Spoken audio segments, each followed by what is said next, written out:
Hello, everybody, and welcome to another edition of Magic Mike's for Real Now. And I'm going to get started by introducing my co-hosts, Ruben Bressler, Aaron Campbell, who are on the screen now. And we're going to talk about all sorts of cool stuff. We're going to talk about women in Magic. We're talking about some spoilers. We're going to be talking about some splash damage that came out of kind of left field that finally let, many people know what a lot of Pro Tour players have been doing for, honestly, many years for some of them. And as a result, let's get started here with the first pick. And the first pick, we always kick off talking about sort of the big thing in Magic, what everybody's talking about. And this week it was Megan Wolf's article on women in Magic.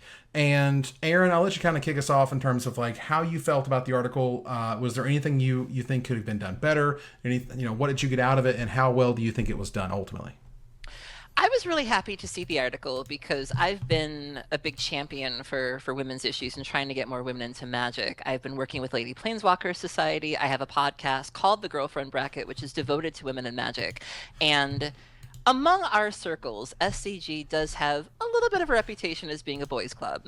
And you're also the largest content provider out there. So the fact that we were able to get an article on that site and to have that kind of exposure in a place like that was a very big victory. So I was very happy to see that. And I was a little disappointed with the comments, and it's always very interesting because I know you're not supposed to look at the comments, but anytime somebody says, "Why do we need articles like this?" Go to the comments, because the comments are the reason why we need articles like this. Because for as much as this issue gets brought up, it feels like nothing really changes, and we're back here constantly. And I was really happy with the article. I really like that she brought up specifically, I like the fact that she brought up the fact that we are not immune to this as women, where I've judged other women before, and I recognize it, and I've improved on it. And I think that's really important, because a lot of times when guys see articles like this, they try to find a way to discredit us. Like somebody said to me the other day, like, I've made no secret of the fact that I think Ali Antrazi is a good-looking dude. And a lot of guys will be like, "You're objectifying men, but you're going to yell at us." And I'm like, I'm not perfect, though, but I'm aware that I'm doing this, and I'm working on that. Like, I'm working on being better. And I really like that she brought that up, that we're human too, and that we're learning and we're trying to be better along with you. This isn't a situation where we're saying that we're perfect, you're all flawed, fix that. And I thought she had a really great attitude about the whole thing. I really liked the fact that she said coverage could use some more female faces, even if it's just text coverage. I like the fact that she brought up the girlfriend ability thing, and just supporting other female content providers. I thought was really nice too, because a lot of times there is the issue of credibility, where, well, you haven't won anything, why should you write for Star City? Well, are we really going to go through the records of everybody who writes for Star City? Like, are we doing this now? And I thought it was great. I was very happy with it, and I know Megan personally, and I was pretty pleased. Ruben, what did you think about it? Well, I think that as a white male who writes about magic, I don't have a ton of right to sort of butt my nose in where I feel it doesn't belong. However, with that said, there are a couple things I wanted to point out. The first one is the girlfriendification, which I think you were referring to, which I'm going to just briefly use her words to explain what that means. It's shorthand that I use, I'm now quoting, that I use for the things Magic players do to differentiate female players from the community at large, and that contribute to incorrect or problematic perceptions of women. The origin lies in the common misconception that women at competitive events are there because they're dating a player rather than there being a competitor themselves. And that is a big problem within the Magic community, that I often find myself stumbling into the trap of. I think that it's on some level understandable, because I've done it myself. I've said, "Oh, how long have you been playing?"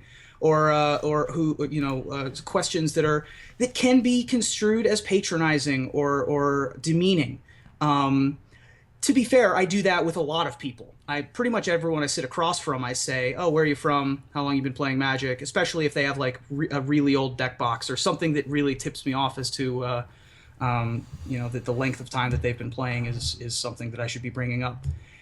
I'm not immune to it. I find myself being not quite the ambassador that I wish I was on occasion, but I think that this article is another good step in that direction, particularly because a lot of the past articles that have been written about women in Magic were written by women who no longer are on the competitive Magic scene. The most famous examples I can remember were Jackie Lee's article, and she now works for Wizards, and Melissa DeTora, who also works for Wizards.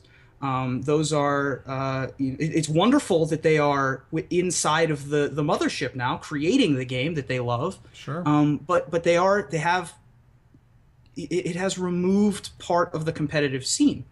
And so I think that this is a really great step forward for another voice of women in Magic. The one time that I've met Megan, by the way, she smashed me in a 3v3 draft. It was just not even close. Yeah. She's really good. And like I thought I was way ahead, and then she was just like sculpting this board state that just demolished, and I just couldn't deal. But anyway, so Nice. That's besides the point. Or maybe it is the point, actually, that you know, maybe I maybe I underestimated her. It's possible. It's also a point worth bringing up because the quibble that I had with the article, and this isn't any shade towards Megan necessarily, but I would really like to see women post articles and have them published where they're not just talking about this. Like, I loved Gabby's article for Channel Fireball. I haven't seen Gabby do anything since, and that might be her choice, but she's a really good player. Like, when I first met Gabby, she's scary good, and I would love to see her do a Modern Masters draft because she streams. Like, you get to see her draft and see how good she is, and I would love to see her, you know, do a Modern Masters draft. Or I would love to see her. I know she putzed around with Merfolk in Modern. I would love to see her tackle Merfolk. I would like to see women get published for talking about things other than women's issues, because like you said, Megan is good. Like, I met her at SCG Minneapolis in September of last year. She was on Jeskai Ascendancy.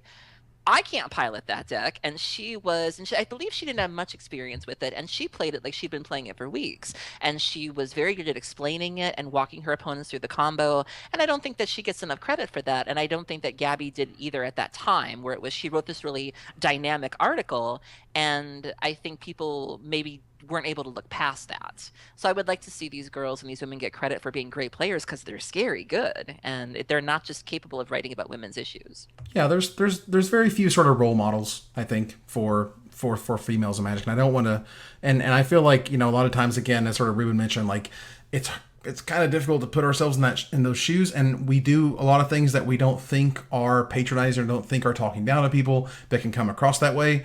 You know, like for Ruben, like I always ask people like what their first set is, for example, because I don't like to sort of say like, when did you start playing? I'll say, what was your first set? Because almost everyone remembers their first set. They don't remember like the exact year, date, whatever. And I don't mean that in a bad way. I just mean that in a how you doing, let's talk about Magic kind of way. My favorite bit from the article that I wanted to quote because I thought it was really brilliant, is it's not your barrier to climb if you have little business in evaluating. If it's not your barrier to climb, rather, you have little business in evaluating its height. So for me to say how hard it is or how easy it is or whatever is kind of disingenuous, but rather to say like, I think she made a lot of good points. I love the girlfriendification type shorthand for people to keep in mind that you don't want to be pegged that way. I don't think anyone does, honestly. And that's kind of what she was kind of pointing out. It's like these seemingly innocent things that people do could actually come across as sort of very hurtful, very exclusionary, and, you know, like, well, there's more women in pre-release tournaments because they're easier, you know, when that's not necessarily sort of A is not necessarily the truth, and B, it doesn't, you know, again, it just makes people feel a certain way that they shouldn't be. And ultimately, I think sort of what happens and what you saw happen was two of the biggest role models for women in Magic just got hired by Wizards. So, which is great. Which is great for them. Yeah. I love that. You guys are awesome. I'm proud of you. But like, you know, there's not been a lot of other women to kind of step in those shoes and, you know, sort of take Magic and, like you said, sort of not write these articles, write just strategy articles, and not make a big deal out of the fact that it's a woman writing. It's just like, I am a good Magic player. This other person's a good Magic player. We both write articles, and articles are awesome. You know, but, you know, part of that becomes, you know, like, they don't want to say that Pro Tour finishes are important, but good finishes are important to league credibility. And, you know, sort of no matter what you, sort of how you, it depends on what you're trying to talk about in terms of how much that credibility matters.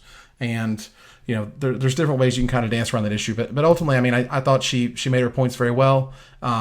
I think she, sort of gave a good suggestions in terms of what people can do, people, accounts that people can follow on Twitter and people they can listen to sort of see what's going on and see how people are reacting in certain ways. And, ultimately, if this gets us just, a yard closer to not having to have these articles being written and have us not to say like, man, and they make a lot of good points about how we shouldn't alienate and make people feel weird about just being their own gender, that would be nice. The last thing I want to kind of add, in defense of you guys, you had said something to the effect of, you sometimes say things that even you don't realize it. And for me personally, and for the people I associate with, I think we all make whoopses. Like I said, we're all human. I think what really defines people is how they deal with it when confronted. Like if you're politely being asked not to say something, the easiest thing to do is just say, I'm sorry. Period. It's the people who you politely ask them to stop and they lose their minds. And I think that's where a lot of these conflicts come from was we're very, women I know, we're fine with people making mistakes, especially as a trans woman. I'm fine if people use the wrong pronoun or I'm fine if people use the wrong term. If they're like, oh, I really didn't know. What do I need to say next time? And that's a really great reaction. It's the reaction when it's brought to your attention that defines people, where you can determine like a good person from a bad person based on how they deal with that criticism. And I think you guys would be the type where I know I could say something to either one of you and you wouldn't flip off the handle, and that would lead me to feel like you genuinely didn't know, and that I wouldn't rule you guys out as being, good allies or good people. Sure. So let's move on to something a little bit funner, if you will. A little bit more fun. A little bit more fun. A little bit funnerist. And no, Ruben, don't you judge me. Don't you judge me. Here we are. Now look, I'll let you start off here because there was a Magic Duels Origins trailer, which was super cool, all CGI, awesome stuff, whatever. But it made a few points. I made a few marketing points in particular that I know you wanted to talk about, and I'll let you kind of kick off, gather the townsfolk here by talking about it now.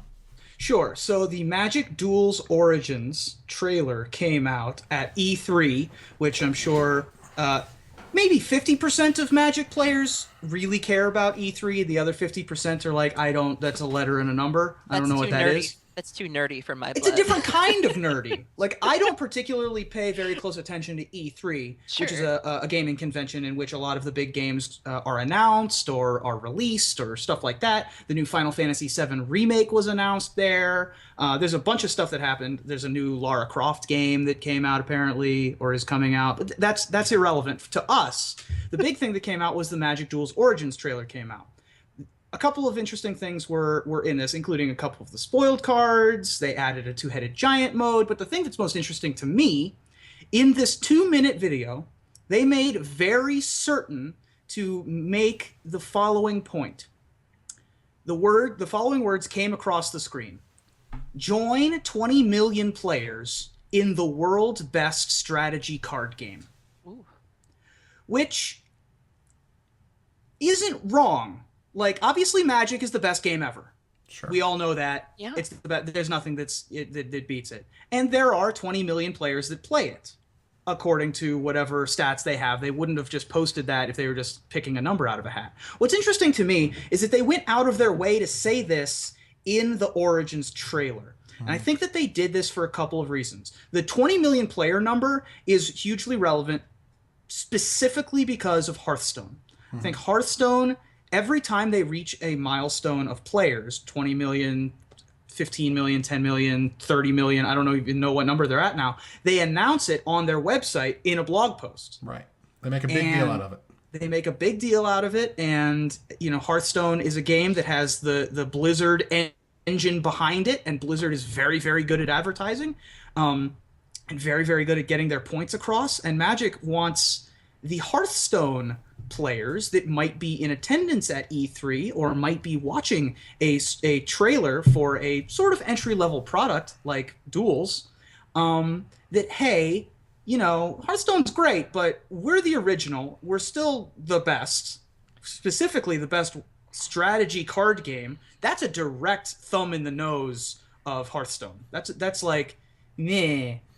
coming right at that one card. They kind of have to. But that's very interesting. Exactly. Didn't they actually say at one point, like, wasn't there an official statement, like maybe on a call somewhere, where they said Hearthstone's not a threat or something, or it's not competition? Right. So that came from I believe that some form of that quote Hearthstone isn't a direct competitor was in relation to Magic Online during which was released in a Hasbro email or press release It was, about it Magic was a Online. stockholder type meeting or something. They don't see Hearthstone as a direct competitor of Magic Online, which who knows? It might be, it might not be. It doesn't really matter. And that's when they released a survey right after that had like a full page of Hearthstone questions, as I recall, something like that.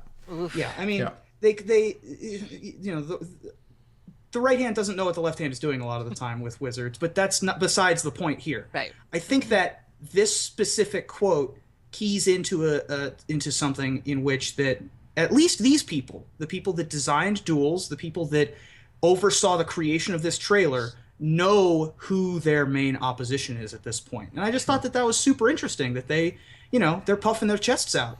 I mean, the battle lines have been drawn. Yeah. I mean, and where else, you know, what better place to... I was going to say, what better place to take them out and measure than E3? You know, you're with the biggest companies in the world. I mean, that's really where you want to show off. I get it. Yeah, I mean, I think they kind of have to. I mean, again, like, you know, Hearthstone's not a competitor until it's a competitor, and then, oh my God, what are we going to kind of do about it? And when, for example, the 20th anniversary of Magic came around, and they did nothing. They did 20. They did the from the Vault 20. I'll give them that, and that was it. You know, there was no like brand on every booster pack for that year. There was no 20th year like celebration or whatever. Because some could see that as saying like our game is old. I understand that. I get that. I disagree with that. But I at the very least understand that they don't want to give the impression that like, you know, this is your mom and dad's game or whatever. I get it. But at the same time, for me, that it's a celebration of a game that has thrived, created its own industry, and now it remains the best strategy game on the planet. And so to see this kind of thing, it sort of, for me, turns back the tide of they're proud of the lineage, they're proud of how many people play it, and they want to say, like, this is the best and you should be aware of it, because Hearthstone's kind of, I mean, it's just like it's growing like crazy. It's completely absurd. So interesting. It's interesting that you would say that, you know, the number of years that it's been out would be something they wouldn't want to boast about. Like, I would think that's something you, especially, you know, when I think back to all the card games that I used to play as a child that are no longer here. Like, I played the Star Trek Next Generation card game. I played the Mortal Kombat card game. I played Marvel. Anybody else play Overpower? I was just about to say that. Yes. Nice. You know, I would think that especially in that industry, to say that you're still here after 25 years, like, I think there's nothing wrong with that. And I would have certainly, if not in the E3 trailer, I would certainly be boasting about that somewhere, because I think that means a lot. I mean, I don't know if that was the reasoning as to why they did these things. I don't know. I'm not there. I can't tell you. All I'm saying is, to me, like, that's what little that I've heard sort of discussed about why those things haven't happened. But regardless, it kind of just shows that I think they're finally kind of setting their sights, and if they could just get Magic Online at some point. Like, I play Hearthstone on my phone. It's awesome. Yeah. It's brilliant. I love it. I can't not love it. And I'm like, it's not just card game players like us. Normal people, like average citizens, not crazy people like us, play Hearthstone on their phone. It's insane. I was just down at the World Series of Poker at the Rio, and there are just like people at the poker table playing Hearthstone on their phones. Yeah. Why not? I had a guy on OkCupid bring that up. He was like, you know, we were doing the initial chat, and I was like, oh, I'm really into card games. And he goes, oh, do you mean like Hearthstone? And I was like, no, I play Magic. And he was totally like, see ya. And I'm like, Magic? What? Like, yeah. So right. So anyway, so we're gonna move on from that. Now, from those Origins trailer, or from the Origins trailer rather, did come some spoilers.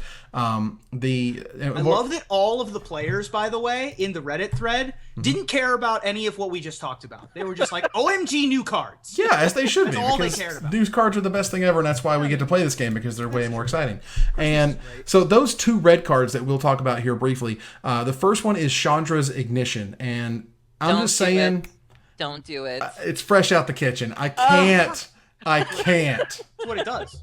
That's what happens. And anyway, red. Target creature you control is fresh out the kitchen. Yes, it is. That's what happens. Excuse me, I'm being fresh. I am rolling my body, got everybody wishing. Yes, you are. And wishing you wouldn't have done that. this card is an absolute megaton bomb in limited. Target creature you control deals damage equal to its power to each other creature and each opponent. Like, just absurd. GG, and so that's cool. The second red spoiler. All right, so thoughts on Chandra's Ignition other than the silly name and we get to make fun of it? Name's great. I don't know what you're talking about. Name is amazing. Yeah, I can see it being a worrisome card. I really like Chandra's Ignition. Let's ignore the jokes. Chandra's Ignition is yeah, you got it. Is going to be about. We read about Chandra's origin story. Yes. On the mothership recently, and this card perfectly fits the flavor of that. So I actually love this card from a flavor perspective. It's really weird that we've never had a card that, flame waves a creature before. There was something similar to this in, I believe, Nemesis. There was like the Lackalith ability. I remember that card. Which is kind of like this. And then in Torment, we had Radiate, which, a spell that would target a creature instead targets all legal targets. And then the ability Radiate was in Ravnica, but we've never had anything quite as clean as this. I think this card's sweet. The problem is that it obviously, dies to Doomblade. You just get your 5-mana removal spell gets countered by a removal spell. But other than that, I think that this card is awesome. It's obviously a bomb and limited. It could even see some constructed play depending on how you build up the deck. I think that this card's great. Can you target? It's a creature you control? You control. Okay. Yeah, creature you control, and I understand that. For what it's worth, like I think Wizards has been doing a great job at the lore articles recently, and they've just been kind of getting better and better. And between the transgender Alicia, right? Is that the name? Alicia? Yeah. Smiles at death. Who smiles at death, and then and then what's autism for Narset? Narset has mild autism. I think that's brilliant, and so now we're starting to see these origin stories. Now, granted, I am the father of a 10-year-old, or I'm sorry, 11-year-old and 13-year-old girl, and I feel like the character Chandra as an 11-year-old girl is precocious to a pretty extreme degree. It's okay. I understand. I get it. But otherwise, the story itself I thought was brilliant. I liked how it was told. If you actually got to read it, it has some really cool plot twists in there in terms of how she became, Chandra, that we know, Chandra Nalar. And it's pretty cool that she's from Steampunk World.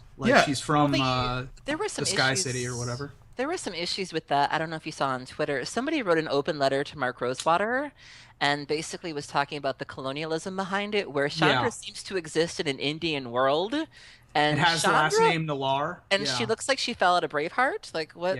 And she's gonna go visit her friend, Hakeem, but Hakeem has blonde hair, and the guy was very nice. Like he wasn't, he wasn't crummy about it, but he was like, hey, I am an Indian male. I'm very okay with this being an Indian setting, but can we get some Indian folks in here? Some actual Indian people, Right, and I thought it was really well written, and it got a lot of retweets, and he was a really nice guy. And I believe Doug Byers said, we're working on it. We're not quite there yet, and they seemed very receptive to that feedback. So right. So before we get to the next red spell, which has a new mechanic, let's back up a little bit and talk about Dwynen Guiltleaf Dane, which is a new Elf Lord, 4 mana, 3/4 reach, 2 green, 2 colorless, 3/4. With reach, other elf creatures get +1/+1. Whenever Dwynen attacks, you gain 1 life for each other. Dwynen Guiltleaf Dane. Easy for you. Dane. I am not happy to see this young lady, especially the way that after Elves won Charlotte, I don't want to see her. With Heritage Druid, they're going to get her out, and they're going to gain a bunch of life. You can't flip it with Collected Company. We're good there. But it is an Elf Lord. Taking over any of the older formats. I'm not taking over, but I can see them. It's a pretty low-powered Lord for what it's worth. I just think it's interesting that, and the other half, I love the first comment on the Reddit thread that's talking about the card was like, you had one job, Wizards. She's got a bow. She's an elf warrior, but not an archer. She's got reach. Know what I'm saying? That's true. Yeah, that's kind of stupid. Fortunately, there aren't a ton of archer lords that we like. Not a lot of relevant archer spells and abilities. But there is one. There is an archer lord out there. There is exactly one. Of course there is. There's a lot of ones for everything. But I can also tell you, like, if you just look at the card, they just can't fit the word. Like, I absolutely believe they would if they could, but they just can't fit it. There's just not room. And that's what happens with a lot of cards. Like, these random restrictions just stop this stuff that people feel is so obvious from happening. All right, so moving on, we're going to talk about like the fifth and final Planeswalker spoiled because the other four have been spoiled in various other methods. Gideon, wow. Ruben, go. Savannah Lions are great, you guys. Look how many words this Savannah Lion has. Dude, they just dance on the grave of Savannah Lions. They're just la la la. You sucked. You sucked. Yeah, I mean, so. This card's hilarious. As I posted on Twitter, whenever I see this guy, because he's a creature that turns into a planeswalker, and the planeswalker can then turn into another creature, I just think of Robert Downey Jr. from Tropic Thunder saying, "I'm the creature disguised as a planeswalker, just trying to be another creature." And that's just all I can think about when I see this card at first. And the other thing is, this card is bonkers. This card's ridiculous. This card's super right? good. So it's based on its indestructible ability. Right. What you're supposed to be doing with this card is playing it on turn 1. Yes. Or 2, I guess. But you're supposed to play it on, let's say you play it on turn 1, and then play 2 1-drops on turn 2. Or Dragon Fodder. Or Dragon Fodder on turn 2. Mm-hmm. And then activate its ability on turn 3. Right? If you have to. And then if you have to. And then flip it. That's what you're supposed to be doing with this deck. Correct. Or this card. Yeah. So a 2/1 for 1 that can gain indestructible is already good enough. The fact that it can flip into a planeswalker is stupid. Like, this is, in my opinion, this one is by far the best of the flip planeswalkers. They pushed it. They pushed it far real and far. away the best of. Yeah, Craig Wesco must be doing the happy dance. I mean. Yeah. Paul Riesel is just like sending thank you notes to everyone at Wizards for for creating another. I love you it so much. Yeah, this card makes me want to just like. I've been trying to make Mardu Ascendancy work in Standard and other formats for a long time, and that deck is just like that card's the payoff for playing 2/1s for 1, basically. Right? There are just so many 2/1s for 1 in white, red, and black that like that's the payoff. That's what you want to be doing. And this is the best one. So, Aaron, what do you think about it? I'm not really a white player. I will admit I'm a little confused by the wording on the 0 ability. So it says that he becomes a 4/4 human soldier with indestructible, that's still a planeswalker, prevent all damage that would be dealt to him this turn. But what does it matter if he's indestructible? Like, so because he's a planeswalker still, if you targeted him with a lightning bolt, it would still remove the loyalty counters. So even though Hero's Downfall couldn't take it down, a lightning bolt still could. Right. Worded in this way, it can't. Well, if you respond to the 0 ability, then it can be lightning bolted. But okay, that makes sense. I was curious about that. I was like, what? Okay. Yeah, they make that sort of the weird verbiage. They had that on the first Gideon as well. I mean, despite not being a white player, an aggro player, I can at least appreciate that they seem to be trying something new. You know, I feel like the last 2 Gideons were very similar. There was Gideon Jira, and then there was Gideon, the one from Return to Ravnica block. And the champion of justice. Right, and it just didn't seem like, I felt like we were kind of going, and I was like, please don't make him another with the counter. It just, you know, this at least is fresh. I like that. I mean, Gideon Jura was a house. Gideon Jura was amazing. That card was This is pretty nuts. similar to Gideon Jura. This is like the +2 ability on Mini Gideon on this little idiot is basically a smaller version of Gideon Jura's. Yeah, look at him. Look at the derpy 14-year-old leaning up against a statue like he owns the place.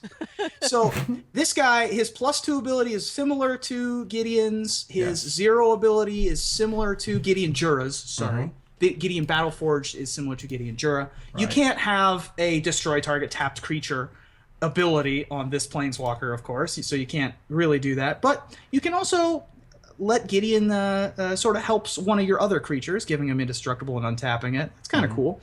So, this guy's great. I'm going to play him in every deck. And I love it. Also, it's unbelievable. sorry.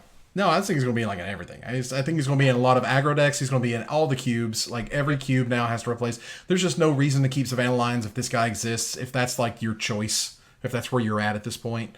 But like they pushed this guy real far. Aaron, how you feel about it? Just still, meh, still meh. Even after over here going, it's good. You don't care. I'm happy for you all. Like I'm not judging. Like it's just not my. All right, so we're gonna move on with Ravaging. We're gonna move on with Ravaging Blaze. Ravaging Blaze is a sweet new burn spell. It is also the artwork on the GP London playmats and sleeves that SCG revealed today. You can take a look at that at gplondon.starcitygames.com. But ultimately, this card has a new mechanic, one of the brand new mechanics from Magic Origins. So it is 2 red and X for an instant spell that deals X damage to target creature. Okay. But Spell Mastery, the new mechanic Spell Mastery, says if there are 2 or more instant or sorcery cards in your graveyard, Ravaging Blaze also deals that damage to the creature's controller. It becomes like a Super Searing Blaze. This is a mechanic that it's one of those. It's really hard to evaluate. It's really hard to say how easy or how difficult is it to get those cards in there and to make this thing do something. I don't think a red deck's gonna have a hard time with that. Like, I don't think so. Right, but.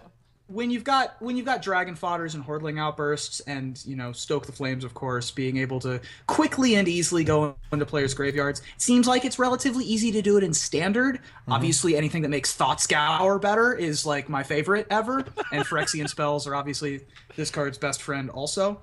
We'll have to see if there are better enablers, more Codex Shredder-like things that can just sort of put junk without having to cast it in your graveyard. But you're gonna play any Heat Ray that you have in limited. X red, Disembowel, Disembowel, Deathwind, Heat Ray. These are all like first picks in limited. Yeah, it's gonna be insane. The fact that this one has the bonus of dealing damage to a player is a nice bonus. And can sometimes end games if your opponent just has a naked creature just sort of sitting out there. But yeah, I think that this is a really powerful option in limited. It's a Heat Ray. It's not going to see play in constructed, I don't think. Aaron? I not a red agree. player either. All right. Yeah, it's not a green or a black spell. We're out, right? Yeah. I mean, I've been spending a lot more time with like Modern and Legacy. It's certainly not going to see like I could see burn players doing something with it in Modern. Like I wouldn't rule it out, but I wouldn't want to be seeing it. It doesn't have the cost to it doesn't have the mana to damage ratio that you need for a spell in Modern.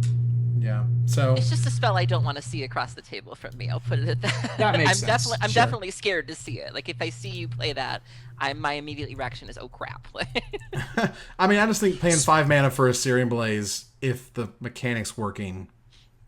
Yeah. It's fine, but it's going to be amazing and limited because it's going to be first pick and it's removal and it's great.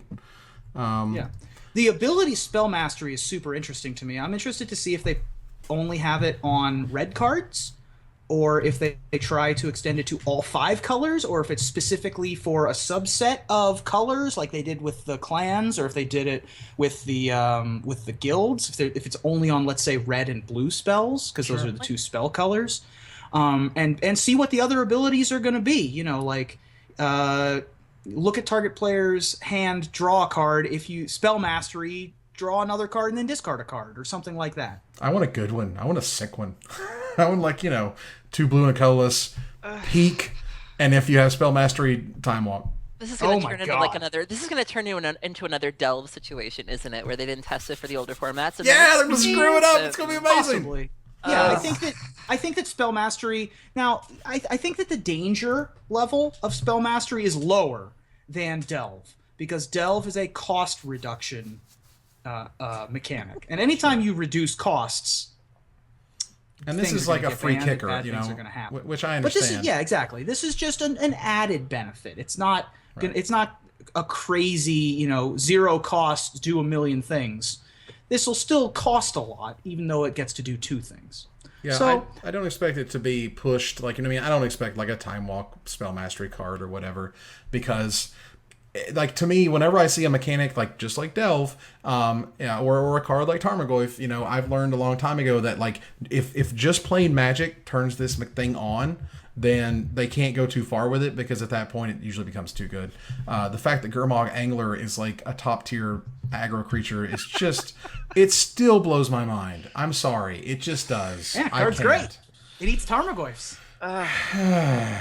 Wizards. I played one of them in my black-red burn deck in Modern. I came up against a really awkward situation with Gurmag Angler. So I was playing Death Cloud one day, and Really weird. Hey, You never do that. Sorry. God. but Reed Duke got me to love having a single copy of Victim of Night in my sideboard because it's non-werewolf, non-vampire, non-zombie. Oh my What do you God. possibly have to worry about? it's a I was zombie playing fish. I was playing against Grixis Delver, and he, delved himself a Gurmag Angler, and I was like, have I got a little something for... And I was online. It was on Magic Online. It was Magic Online. I couldn't figure out why it wasn't... Oh Yeah. man, Is Magic why isn't it Online turned now? on? Is It's there a broke. bug? Do I need to call Mike Turian? No, it's a zombie No, fish. that's a feature. That's a feature of being a zombie fish. Because you are no longer the victim of night. Yeah, and I was sort of in this with my nickname, which is Hootie and the Zombie Fish. Okay, Evan. you're welcome. Well done. You're welcome. So we're going to pass the salt. We're going to get a little salty. He's coming up in at here. it from more than one angle, Aaron. He's angling. That was good. You would call him.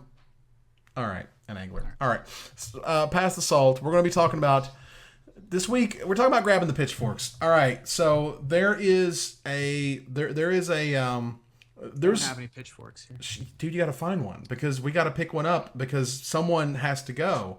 And I don't want to talk just about one incident, because there's been the Ali Antrazi incident, and then there was the whole there's the Brad Nelson thing happening right now, and it's not about those specific incidents. It's really about sort of the court of public opinion and how certain people get treated certain ways, and there's no real universal standard in terms of like, well, he did this, which means this, and how do you feel about, sort of putting people up on, sort of on the stake, and just being like, well, should we burn them? Is at some point, some people are going to say, well, that's how some cheaters are caught, and I'm not going to disagree.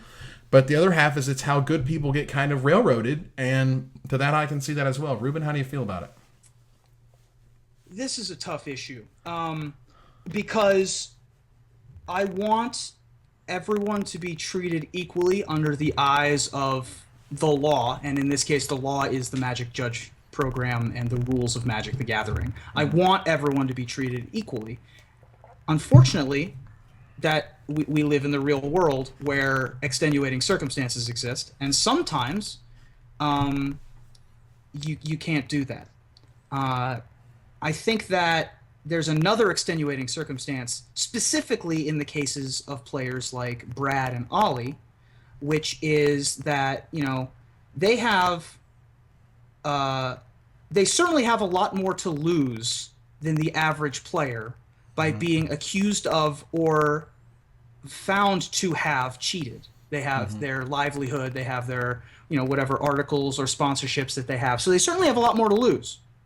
But that doesn't mean that players who have a lot to lose won't do things that are less than scrupulous, as we've seen in the past from players who have reached the highest levels of Magic the Gathering. They are willing to put all of it at risk and to get to that point where they are in the spotlight with cheating and underhanded tactics and things like that.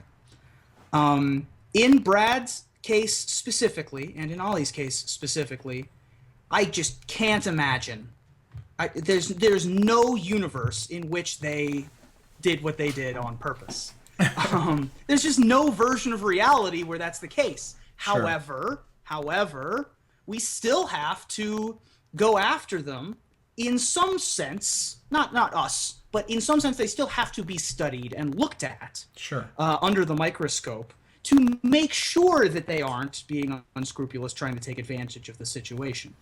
And I've been in situations like this before. I was at a tournament maybe a month ago. I think that this was a GPT or a PPTQ or something like that, where I was very upset after losing my round, and I filled out the match slip incorrectly.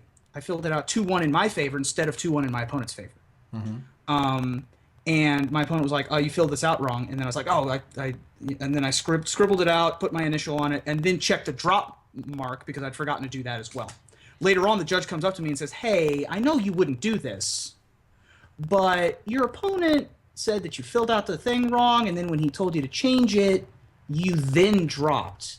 That's a little weird." And I was like, "Oh, that's horrible looking." And then I was kind of upset at myself and didn't know what to do with myself at that point. Like how I didn't know where the guy was. I didn't know if I should apologize at that point. Good people make mistakes, but unfortunately, bad people make things that look like mistakes, and that is where cheaters live, is in the gray area. And so we have to sort of go after people with our pitchforks every once in a while. And I think that on some level that's unfortunate, but on another level, I think that their reaction to the spotlight often shows exactly which side of the line they're on. Aaron, how do you feel about it? Yeah, I agree with Ruben. It's kind of like, I said with the women's issues, where it's like, it's how they react to being called out that kind of, determines whether or not you feel they're a good person or not, for lack of a better word. I think the thing that's always confusing for me in these situations is when people try to wildly assign blame. Like, I remember I was watching when the Ali thing happened, and it was, why wasn't the table judge watching? And why wasn't this person watching? And why wasn't Ken Crocker watching? And it was like, why weren't the players watching? Like, no shade, but, either Ali should have caught it or the opponent should have caught it. Whose job is it to monitor the board state and keep track of the board state? Ultimately, it's the players. And spoiler alert, it's not Ken Crocker's. I know that one. I remember that one. It was ludicrous. Right. And the other spoiler alert is there is no table judge. There's not been a table judge. There's never a table judge. Correct. There is a spotter at best, and that is literally at best. The person whose job it is just to relay X to Y. That's all they're doing. I know that, but Twitter doesn't know that, Reddit doesn't know that. But so I would just like to see more. I mean, I agree with you in terms of we need to look at everybody equally, but just a little bit more logic in terms of who, just acknowledging that we are required to look at our own board states. I need to know, it's my job to look at Ruben and see that he has the right mana for his spells. And it's my job to call a judge if I see something. No offense, I'm just using you as an example because I'd like to play you sometime. But, I think we need to acknowledge our role in these things too, where, not only, Brad might have pulled the Ghost Quarter, Ali might have had Tron, but his opponent didn't say anything, and they should have been, and I mean, but this is Ruben Bressler we're talking about, who does change the match slip to having him lose, and then drops right after because hey, I don't know what's going on. You should go back and watch this episode of Magic Mike's where he admits to cheating on stream. He did it. No. Oh, okay. But I think that this goes back to, there have been some decent wins for people who went after other people online, and as a result got actual cheaters banned. So the track record of people sitting at home and watching the action, calling out suspected cheaters, and getting the dirty players out of the game is fairly high. The problem with Magic in general is that it's an esport, but as an esport, it's a lot easier to cheat in Magic than it is to cheat in Hearthstone or in Super Mario Brothers or Smash or other tournament games like Capcom versus Marvel fighting style games. It's a lot easier to cheat in Magic just because it's old school. It's made out of cardboard. It's physical hand manipulation. It's that kind of stuff. And that's a fact of the game. That's something that we just have to live with. Unfortunately, well, it's not something we have to live with. It's a fact of the game that right now we are living with, and that to the best of their abilities, the judges that are handling the games are trying to keep them as clean as possible.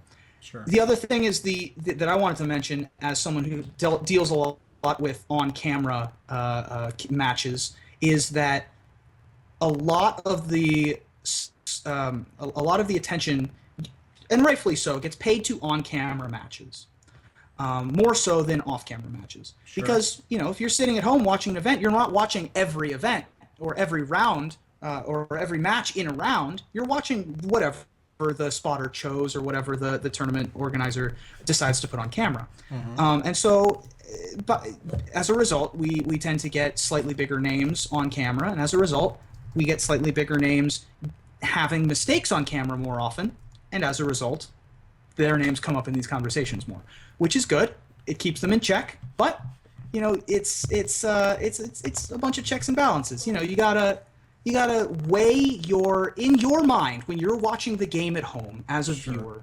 You have to weigh whether or not this is worth your pitchfork or not. Well, I'll sort of wrap it up with, and I think this is really interesting. The sort of interesting part for me is that whenever these things happen, and whenever you watch these things happen, you say to yourself, like, I am now sort of in the MTG judge role. You are in, like, if it wasn't on camera and you were just a Magic judge and your opponent, somebody called you over to a match and said, well, my opponent didn't have Tron, and what does that mean? Like, does that mean you're all of a sudden very suspicious of the player who didn't have Tron out the whole time, even if it was in their hand, whatever? You know what I mean? So it's sort of a microcosm when that happens, and then when it happens under camera, the world becomes the MTG judge, and the world begins to say, well, because this happened, well, this means this about this person, it means that about that person, and so by the fact that they've caught cheaters that way is commendable. And the fact that good players who've done mistakes is sort of the byproduct, the splash damage, if you will, which then leads me to our next segment, if you saw what I did there. Good segue. Which is splash damage. Now, splash damage is when something happens outside of the world of Magic, but does relate to Magic in some way. And so I'll begin this with E3, as both of our stories here are talking about it. E3, Final Fantasy VII, I'm so excited. You just don't know. Me and Final Fantasy VII, man, like it's my jam. That came in a lot to me. Now, Danny West, who recently wrote an article called Life Totals, talked about his diagnosis of cancer. We talked about that last week. And you guys can go back and check out that episode if you want to hear us discussing it. But ultimately, he was saying things like assigning Modern Square to remake Final Fantasy VII is like asking a kindergarten class to restore the Mona Lisa.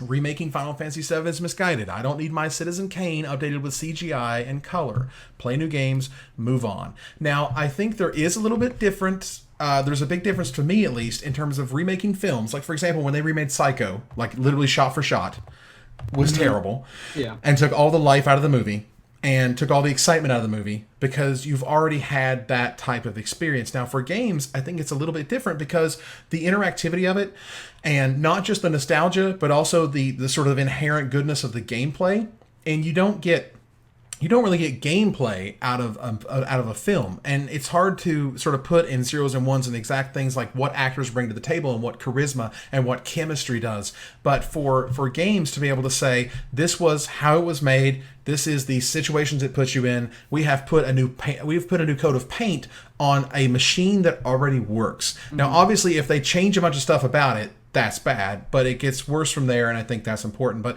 I thought it was really interesting how Danny kind of commented on Final Fantasy VII, and I'm over here just like literally just geeking out of my face. I can't wait. It's given me a reason to buy a PS4. I was never a Fallout guy. I'm sure Fallout 4 is going to be great. I was never that dude, and I think it looks. I'm really excited about it. And so let me try to connect this real quick. Do you think that there's something similar? So, remaking Final Fantasy VII. Mm-hmm. They're remaking the entire thing, would sort of be like remaking an entire Magic set and putting the new set into Standard. Possibly. Which is like not a thing that Magic players would enjoy. Right. It's not. Well, I don't think so. We've already seen, Guild Pact. We've already seen it. We don't need it in Standard a second time. But new cards are constantly being reprinted. Sure. I mean, where's the dividing line? Right? Where's the dividing line between a reimagining and a remake? I think the reimagining, and Aaron, I would like to hear your thoughts on this, is like Tempest Remastered, for example, that they just did. It is the same cards, it is the same gameplay, but it's in a different shell, it's presented in a different way, and it provides a different experience than it did the first time around, which this is Magic, and it's a little bit different, obviously not a video game, blah, blah, blah, but that to me is the closest I can see in terms of a reimagining versus literally just a remaking of the same set with different artwork and the new keywords are updated and all this other stuff. Aaron, how do you feel about it? I agree with you. I think that, you brought up the Ravnica example, and they were able to show that they had picked up existing storylines, changed characters. We had Feather. Feather was leading the Boros clan, I believe. Feather was gone, and Aurelia was in.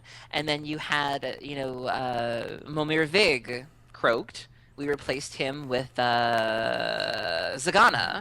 And then introduced the merfolk. So, I was all for that. I was somebody who loved Ravnica to begin with, so I wouldn't have minded going back there. I still would love to go back there. Like, I think that they left a lot of things open-ended, and I would love to see that. But, I think if they would have done it and had the same guild masters and the plot had not moved forward and we were exactly where we were before, I wouldn't have been as excited about it. But, I'd like to go back now, and I mean, I'm not into Final Fantasy VII. 3 was always my favorite.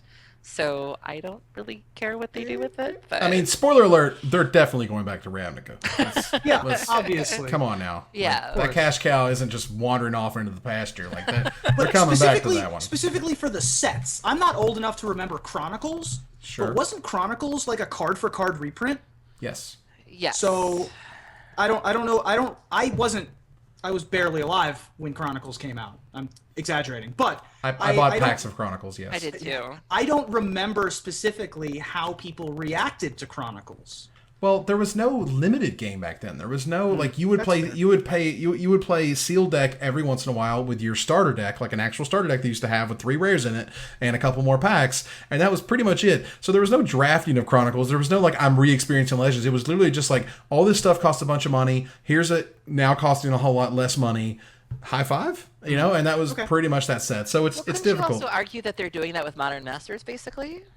A little bit, yeah. But they're sort of log jamming a bunch of sets and a bunch of draft formats together. This was more true with the first Modern Masters, where I felt like they were taking, this limited archetype worked, and this limited archetype worked, and this limited archetype worked, and not really adding cards from other sets to that archetype. Sure. Because there weren't a ton of giants in Kamigawa, and there weren't a ton of arcane spells in anything else. But in this set, it's a little bit, they cross over a little bit better. You've got Gnarled Pack is good in the Proliferate Graft deck, for example. They've got a couple of crossover cards that are slightly more interesting.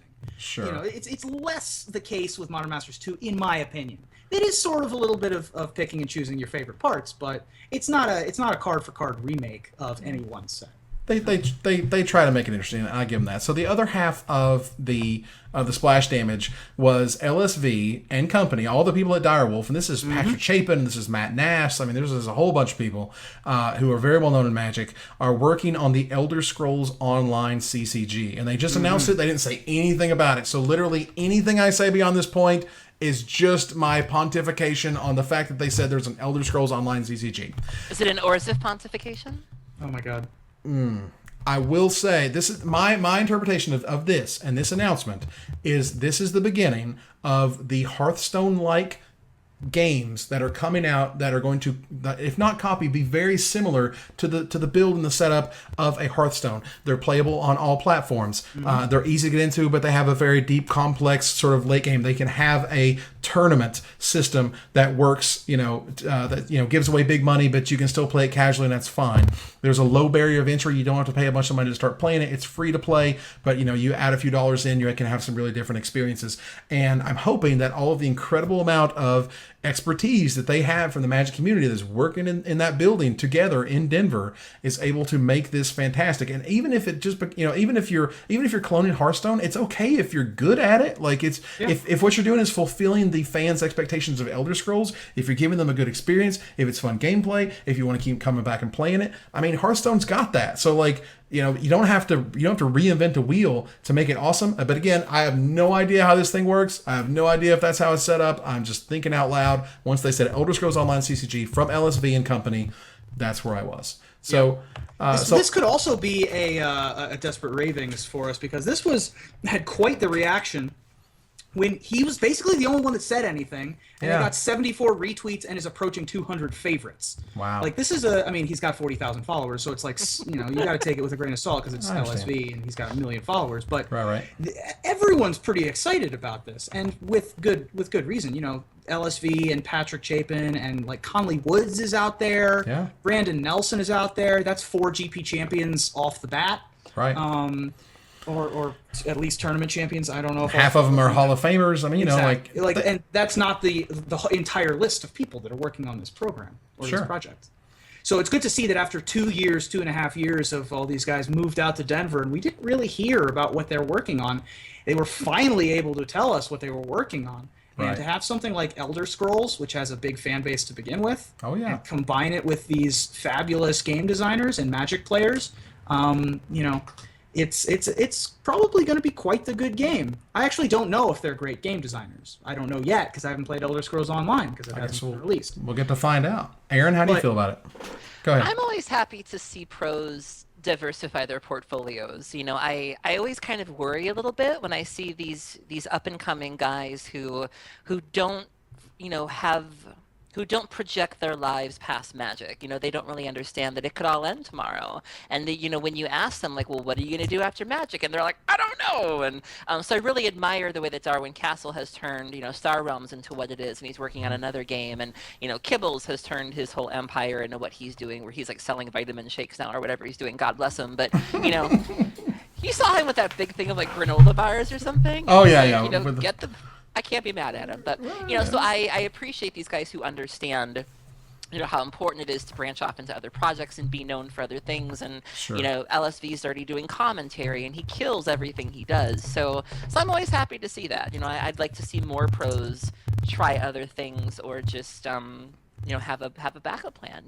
Sure. I think that, and I hope that they've learned basically from previous iterations of when like a bunch of Pro Tour players got together and designed a card game, because that happened with Versus System many years ago. We're at this point like 20 years ago, but like Versus System was, they hired all these Pro Tour guys, all these well-known card players, put them in a room, told them, here, make the best game that you can, and they made a very spiky game. It was, I loved it because I was a very competitive tournament player, but it was not a very good casual game. So to be able to both, like, you want the best of both worlds, you really do, but you also want to make sure that it's still fun to play and that it's still really easily accessible. And I absolutely believe that these guys are not going to make that mistake. I just feel like it's something to be very cognizant of, that there used to be a world where a bunch of Pro Tour guys got together and they made the spikiest game possible, and it got so spiky and so, like, I mean, it was all tutors at the end of it, and there was only one real good deck, and it was completely absurd. That sounds like fun. It was great.